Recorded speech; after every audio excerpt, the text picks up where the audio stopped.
The Story of Civilization, Part 2, The Life of Greece, being a history of Greek civilization from the beginnings and of civilization in the Near East, from the death of Alexander to the Roman conquest, with an introduction on the prehistoric culture of Crete by Will Durant.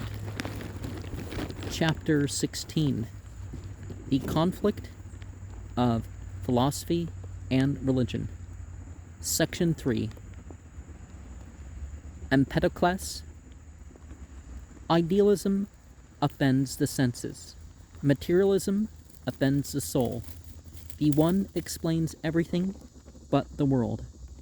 The other, everything but life. To merge these half-truths, it was necessary to find some dynamic principle that could mediate between structure and growth, between things and thought. Anaxagoras sought such a principle in a cosmic mind.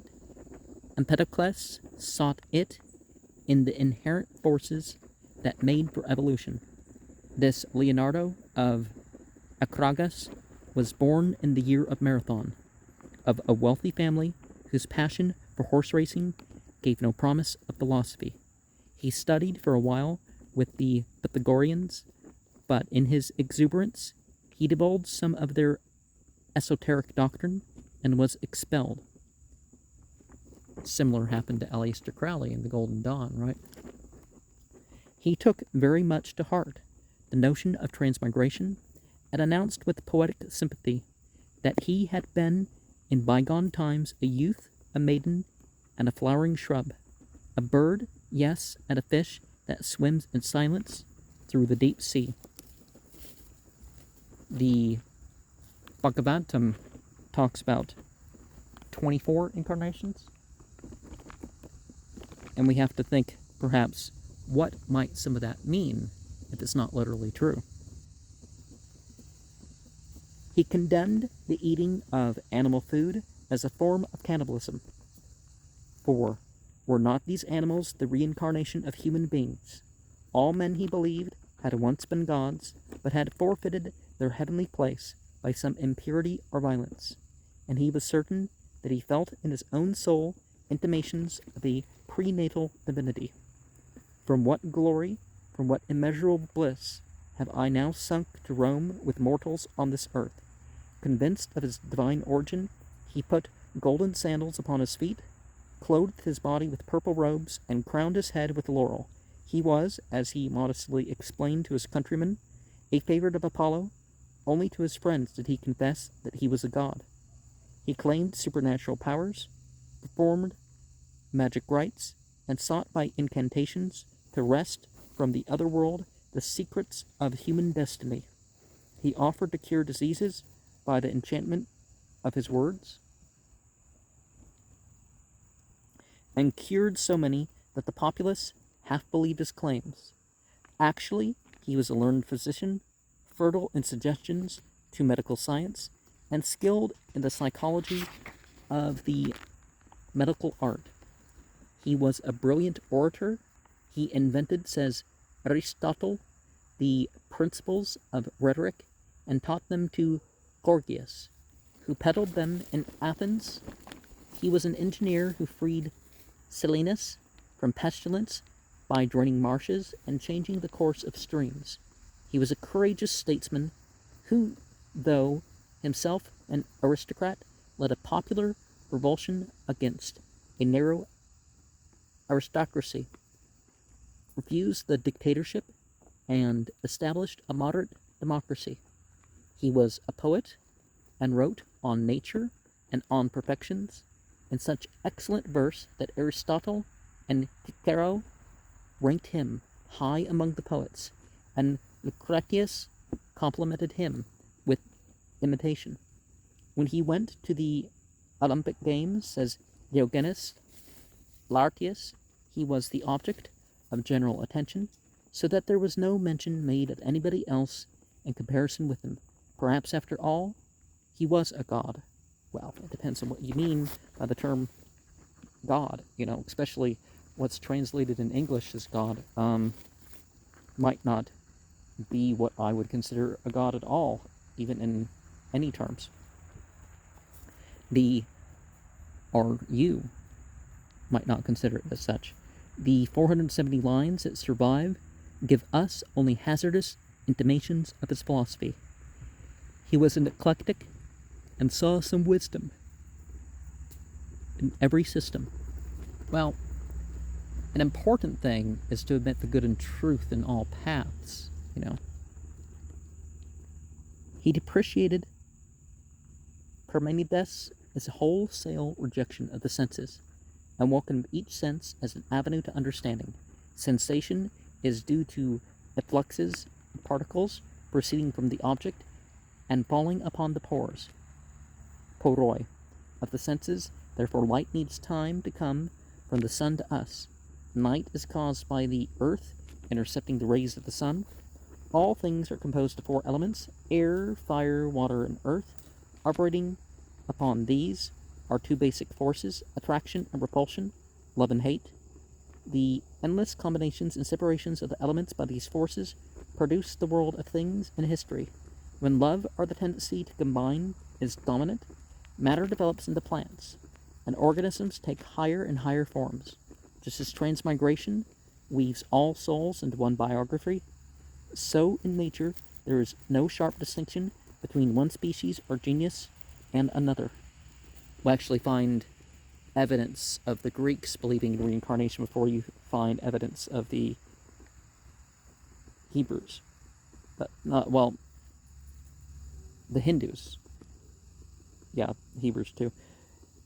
Hair and leaves, and the thick feathers of birds, and the scales that form on tough limbs are the same thing. Nature produces every kind of organ and form. Love unites them, sometimes into monstrosities that perish through maladaptation, sometimes into organisms capable of propagating themselves and meeting the conditions of survival. All higher forms develop from lower forms.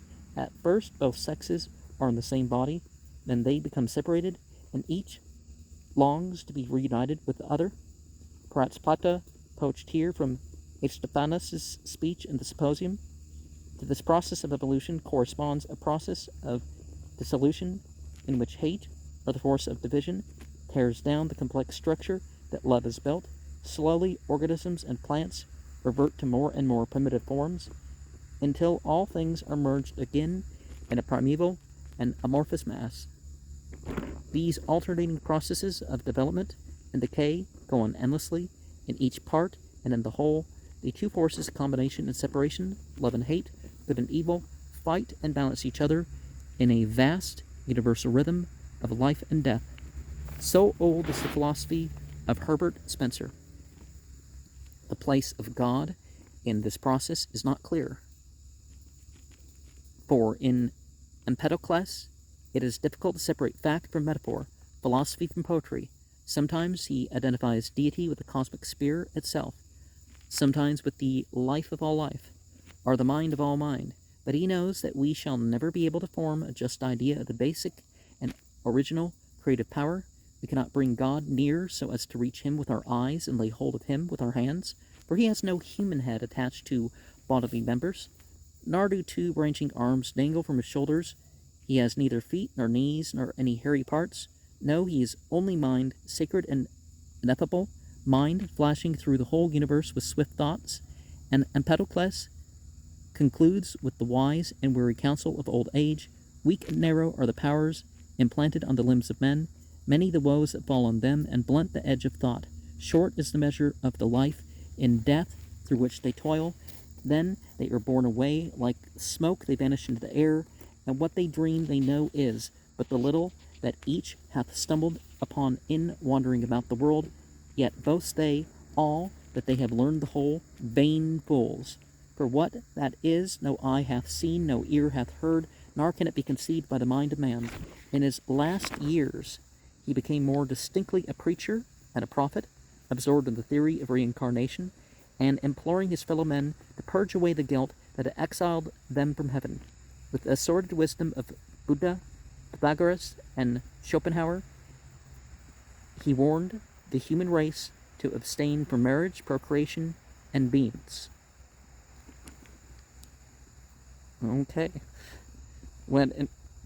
Well, sometimes you need to get used to beans and prunes and that sort of stuff, and then you know, when in 415 BCE the Athenians besieged Syracuse, Empedocles did what he could to help its resistance and thereby offended Acragas, which hated Syracuse with all the animosity of kinship.